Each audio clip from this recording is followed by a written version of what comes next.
Oh man, what a good intro song. Seriously, great thanks goes out to PyroPaperPlanes for that song, Melting Sun. Anyways, what's up guys, PhazonFlux here, bringing you another episode of Pokémon FireRed. Today's episode, we will be taking down the gym of Celadon City, as there's nothing else left to do since we took down Team Rocket in the last episode.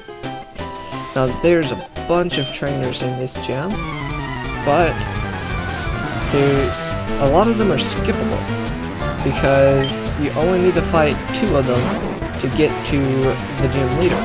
So I will show a path that you can take to fight a minimum number of trainers, and then I'll off-screen the rest. So since this is a grass-type gym, Nasus is going to do very well against it.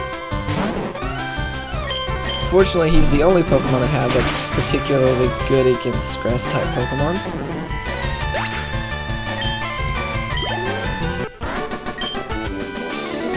No! Yes! So, not only do you need Cut to access the gym, but you need Cut in the gym. Which isn't a problem, since, again, you needed Cut to get here, so... Pleased to meet you. My hobby is Pokemon training. Ah, go figure. So it's mine. Execute. Oh man, I hate this thing.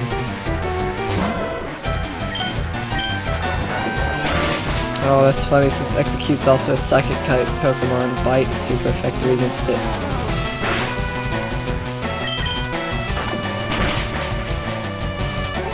Alright, just like that, that's a way to get to the leader.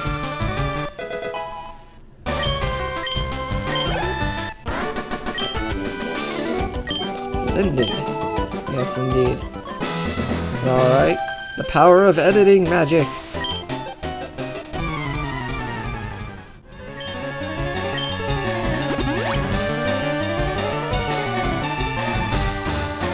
Okay, lesson learned. Apparently these common trainers have items as restorative items as well.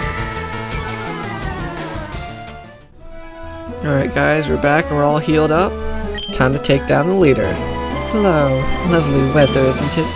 So pleasant. Oh dear, I must have dozed off. Welcome. My name is Erica and I'm the leader of Celadon Gym. I'm a student of the art of flower arranging. My Pokemon are solely of the grass type.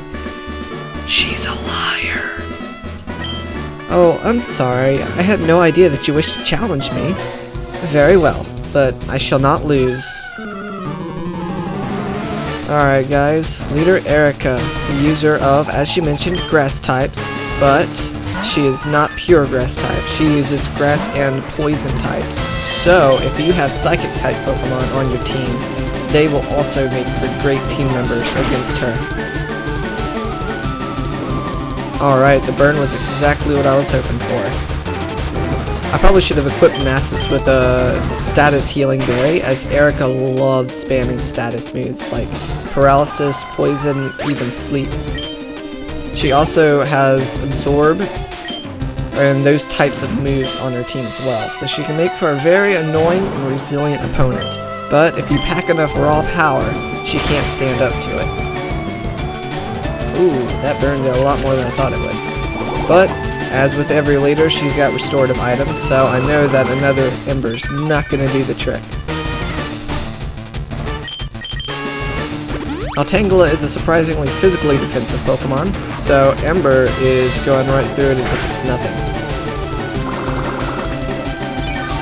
Her Victory Bell that we already took down has a bunch of great physical attack and special attack, so it can hit you from both sides of the spectrum. Alright, Nasus gets a level. And her final Pokemon is, in my opinion, her hardest, her Vileplume, a fully evolved form of an Oddish, and it is surprisingly tanky. So I'm going to try and hope for a burn. Yep, there's that paralysis I was talking to you about.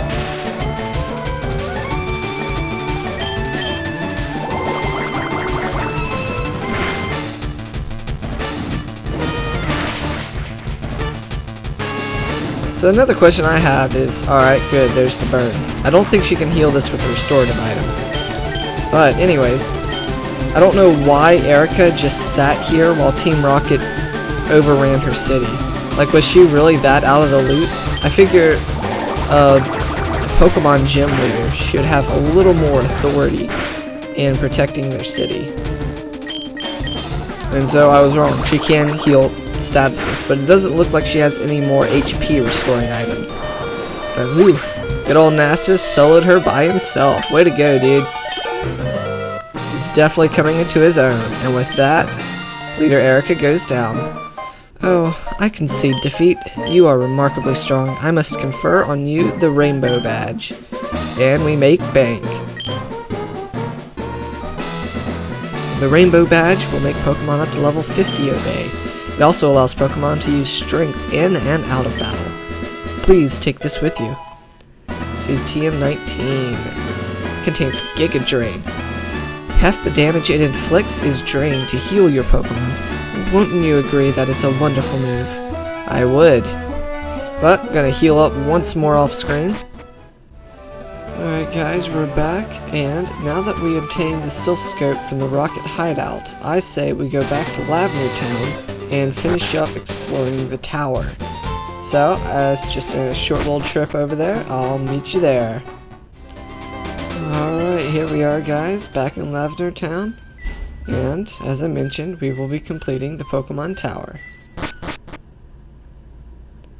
Now, if you recall, the first time we were here, we took down our rival for the third or fourth time? I think it was fourth time. Yeah, fourth time. But there are several new Pokemon that you can obtain here, and I will go over them starting now. Alright, first up we have at an 85% chance a Ghastly. Ghastly is the only Ghost-type Pokemon in the main storyline of the game. However, it's interesting to note that it's actually a dual-type Pokemon. It is both Ghost and Poison. It excels in both speed and special attack, meaning that it will form a great special attacker Pokemon on your team.